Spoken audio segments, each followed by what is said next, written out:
Hello student.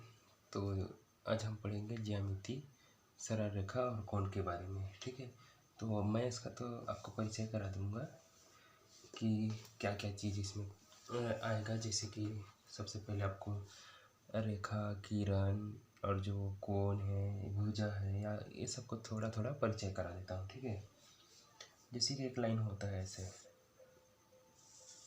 एक line है। ठीक है, यह फिलहाल अभी कुछ भी नहीं है। ठीक है, जब तक इसमें कोई निशान नहीं डालेंगे तब तक ये कुछ भी नहीं कहलाएगा। जैसे कि इसमें अगर हमने एक तीर का निशान डाल दिए तो ये हो जाएगा किरण कहलाएगा। ठीक है, अगर एक तीर का निशान है तो अगर अगर इसमें ऐसे दोनों तरफ तीर का निशान कर देंगे तो ये कहलाएगा रेखा। ठीक है,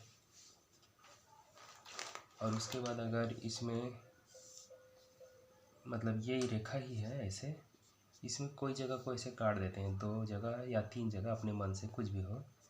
मान लीजिए मैं 2 जगह काट दिया हूँ। ठीक है, इसको कोई दे देते हैं नाम वगैरह। ठीक है, जैसे कि इसको हम P मान लेते हैं, इसको Q मान लेते हैं। यहाँ भी आपको नाम देना पड़ेगा। ठीक है, ये सब में आपको नाम देंगे तो ही चलेगा। इसको भी कुछ भी मान सकते हैं, A B मान लो, या P Q या X Y जो भी हो। ठीक है, ऐसे कि किरण को भी कुछ भी ऐसे नाम दे सकते हैं। ठीक है, ये सब नाम देना जरूरी है। किरण में क्या होता है कि एक तरफ जो है कुछ भी नहीं रहता, समझ, एक पॉइंट है, और दूसरी तरफ से तीर का निशान रहेगा तो ये किरण कहलाएगा। अगर दोनों तरफ तीर का निशान है, ठीक है, अंत बिंदु A और B है यहाँ पर, तो ये रेखा हो गया। और इसके अंदर अगर कोई काट दिए हैं, देखिए, तो ये रेखा है, लेकिन इसके अंदर काट दिए हैं तो ये इतना जो PQ है वो रेखाखंड कहलाएगा। ठीक है, मतलब रेखाखंड क्या है, जिसका अंत बिंदु हुआ ऐसा करके। ठीक है, कोई लाइन है लेकिन अंत बिंदु है, जैसे P और Q, तो ये जो है रेखाखंड कहलाएगा। तो एक रेखा, सिर्फ रेखाओं की बात करें जिसके दोनों तरफ जो है तीर का निशान रहता है, इसमें आप कई कई सारे रेखाखंड बना सकते हैं। जैसे कि छोटे छोटे ऐसे काट काट के सबको आपको नाम देना पड़ेगा। नाम का मतलब पॉइंट का जो है, जैसे इसको ए तो हो गया है, ए भी हो गया, तो मान लो CDEFG ऐसे करके कुछ भी दे सकते हो। तो ये सब छोटे छोटे रेखाखंड कहलाएगा। ठीक, तो ये थोड़ा सा परिचय हो गया जो इसे लाइन खींचते हैं उसके बारे में। ठीक है, अब आगे आपको बताता हूँ एक जो रेखा है उसमें कितने सारे रेखाखंड होगा, उसको गिनने वाला बता रहे हैं। ठीक है, देखिए, जैसे कि एक रेखा है ये, और इसमें जो है 3 भाग दिया है, PQR PQR।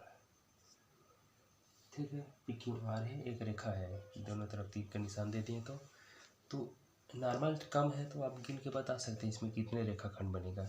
एक रेखाखंड ये PQ बनेगा, P से Q। दूसरा रेखाखंड QR बनेगा।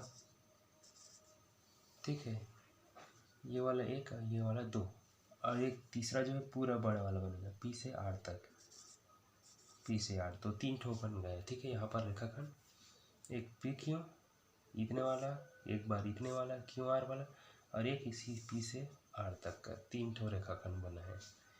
तो ये कम है तो इसलिए आपको इसको गिन सकते हैं। ठीक है, तो इसमें 3 बन रहा है, जबकि इसमें तीन बिंदु है। PQR बिंदु कितने हैं, 3 बिंदु है, और जो रेखाखंड जो है 3 बन रहा है। ठीक है, तो इसी तरह से मान ली जाए इसमें बहुत सारे रेखाखंड हो, जैसे PQRS, PQRS। ठीक है, आगे पीछे कुछ भी हो सकता है, तो मान लेते हैं PQRS। अब देखिए यहाँ पर 4 ठो हो गया है पॉइंट रेखाखंड। तो इसमें रेखाखंड में कितने पॉइंट हो गए, 4 पॉइंट हो गए हैं।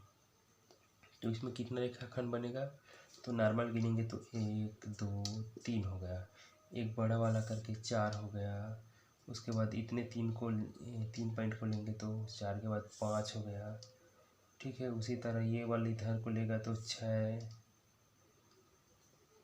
ऐसे टाइप का बनेगा। ठीक है, फिलहाल तो 6 गिनती हो रहा है, लेकिन इसमें आपको कन्फ्यूजन बहुत होगा, तो इसके लिए एक सूत्र बनाया गया है। ठीक है, गिनने के लिए कि इसमें कितने पॉइंट है, 4 पॉइंट है ऐसे, ठीक है। ये बिंदु 4 बिंदु है, तो 4 बिंदु को कैसे लिखेंगे, इसको गिनने के लिए ऐसे लिखेंगे, 1 धन 2 धन 3, 3 तक लेना है, ठीक है। 4 बिंदु है तो उससे एक कम लेना होगा, ठीक है। तो अब इतने को जोड़ेंगे तो कितना हो जाएगा, 1 और 2 3 और 3 6, तो वही गिना थे ना, 6 रेखाखंड बन रहा है, तो ये इस तरह से बनेगा, ठीक है। एक सूत्र है, इस तरह से जितने बिंदु है उसको गिन लेना, उससे एक कम तक के जोड़ना। जैसे 4 बिंदु है तो हम 3 तक का जोड़े, 1 2 3, ठीक है। अब मान लीजिए यहाँ पी क्यू आर के बाद एस के बाद यहाँ मान लीजिए टी है, ठीक है। तो अब इसको ये कितना हो जाएगा, 5 बिंदु हो जाएगा, 1 2 3 4 5, तो बिंदु की संख्या 5। तो यहाँ 1 2 3, 3 के बाद और बढ़ाना पड़ेगा 4, 5 नहीं लेना है, ठीक है, क्योंकि ये 5 है तो उससे एक कम ही लेना है, एक बिंदु कम। तो इतने को जोड़ेंगे तो उतना जो है तो यहाँ पर रेखाखंड बनेगा ऐसे, ठीक है। तो 1 और 2 3 हो गया, 3 और 3 6, 6 4 10, तो यहाँ पर 10 ठो बन रहा है रेखाखंड। लिखना चाहे तो लिख सकते हैं, बहुत कचरा टाइप का लगेगा। पी क्यू लिखोगे, फिर क्यू आर लिखोगे, फिर आर एस, फिर एस टी, फिर पी क्यू लिख दे तो P R P S P T, ऐसे टाइप का, ठीक है, बहुत सारा होगा। तो बस इतना ही समझ लो, ये रेखाखंड निकालने वाला था, ठीक है। अब मैं आपको बताता हूँ संरेख बिंदु क्या होता है, ठीक है। यह है संरेख बिंदु, जो है आपको ज्यामिति पढ़ने के पहले सब बिंदुओं, रेखा, लाइन, ये सब के बारे में आपको जानना जरूरी है, ठीक है। तो अब पढ़ेंगे संरेख बिंदु।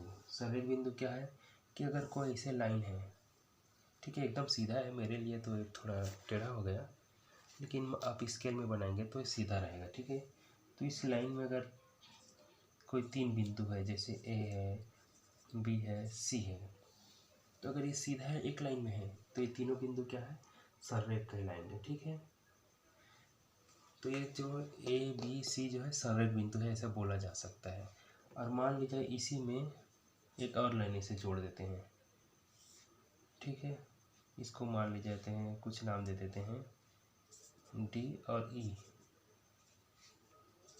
ठीक है। तो हम कह सकते हैं ए बी सी जो है संरेख बिंदु है, ए बी सी संरेख बिंदु है, लेकिन जो है सी के साथ ये सब संरेख में नहीं है, सिर्फ इतने बस संरेख है, ठीक है। उसी तरह डी सी ई, ये जो है आपस में अपने लिए संरेख हो जाएगा, ठीक है।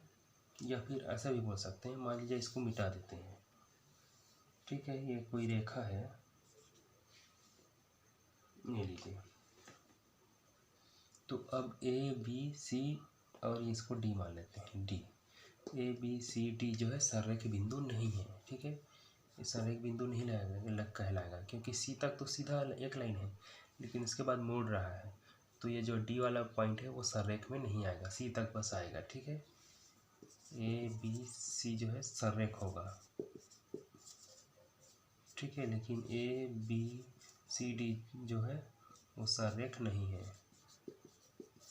मतलब संरेख बराबर नहीं है, ऐसे काट दें, इसका मतलब समझ लेना कि संरेख नहीं है, ठीक है।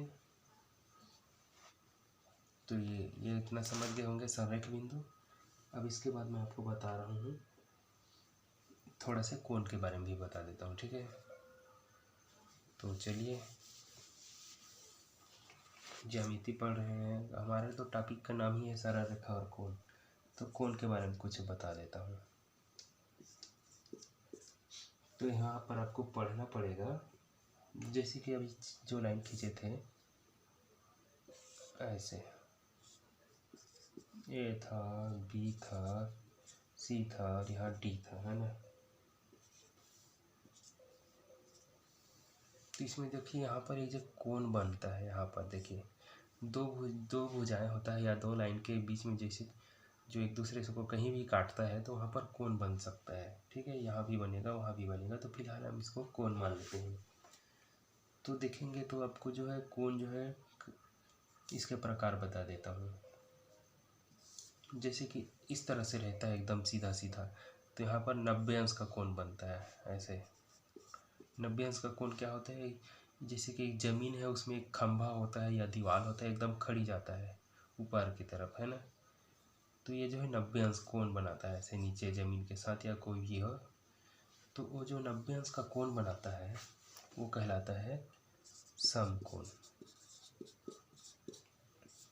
ठीक है, 90 अंश का कोण जो है समकोण कहलाएगा।